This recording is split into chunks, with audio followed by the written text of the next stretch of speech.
Here who Serapic Hospital, Zion Ministry, Evangelist Prophet Ebukobi, one of CK. Here kita national the best hospital anywhere in Lagos na go. Yenje vida wo because of number one wo only see how one suka Judas. One suka Judas. Wo only see her. And some canker worms. Some nonentities and gabos, some criminals, but a group who na na Evangelist Ebukobi na mmiri so na aga na hospital. No ahona ya gibe buru mmiri. E nwere one guy, one nwanyi na enye ego rie. One nwanyi send area Serapic water. Then opota me video na Ebukobi Bande mmadụ eziokwu na gịnị mee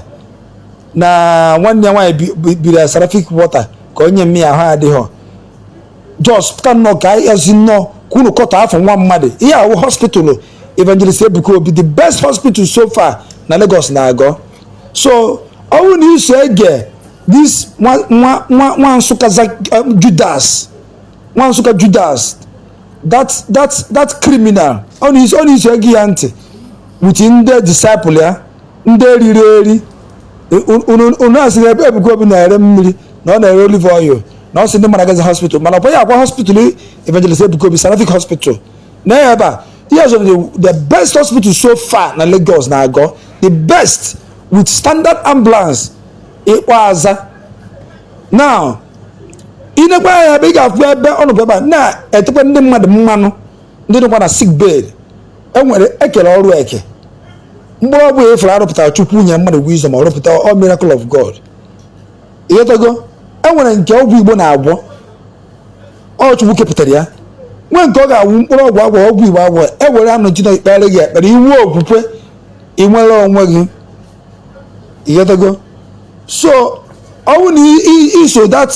group of gabos group of criminals group of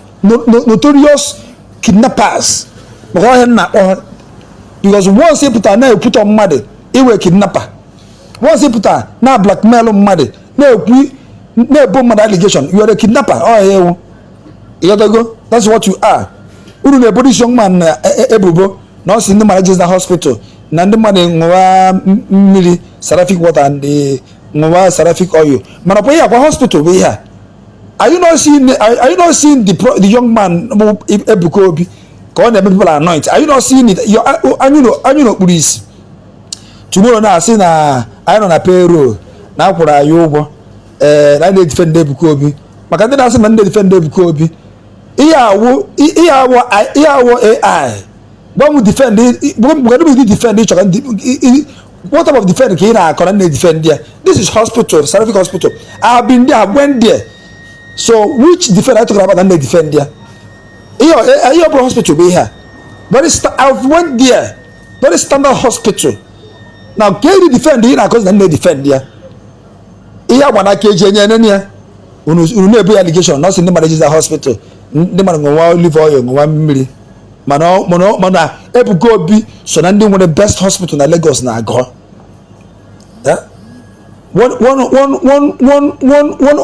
one conductor onye agboro ma bụrụ ka ọ na-akwa pụtasị na nwanne ya nwaanyị send ya Serapic a 2-pack na nwanne ya nwaanyị ebutebeghị ego nye ka ewegotere mmiri ọgwụ ya Ebukobi ga-atụ unu n'ọnụ ịdogo unu ga na-ebu na-ekwu Ebukobi cross main road moto egbu unu ọ wụrụ ebe unu na-akpụ nwa mmadụ n'ọrụ onwe nwere ihe o mere unu yes ọrụ ebe na-akpọ ya afa na enwere ihe o mere unu ịchọrọ ikwu ihe Ebukobi mere kwuo nke o mere si na o mere nke a mmadụ ga-abịa na Zion Ministry banye fake testimony na sina arrange na Ebukobi sendịrị onye ahụ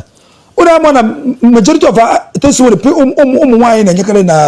na church inyobe ihe enyo like this apụta ha some na-asịcha asị dere onye abịasịzi asị ibo ya pastor ma ibo ya prophet ma ibo ya fada asọkọ m na nwe ndị na-eme arrange mmadụ ọ dị fụ otu anọkọta na mbiri je ebe a na je testimony si na negoro private jet negro estate why na ego even common basket enwe hom then mbo ebugo bisi ndi marke na Chineke na ihe ọma chukwu mere m why na m da si then na tomorrow achọpụta na asị ka nsi why you na blaming Ebuka Obi sendere m ya sendere m na he send me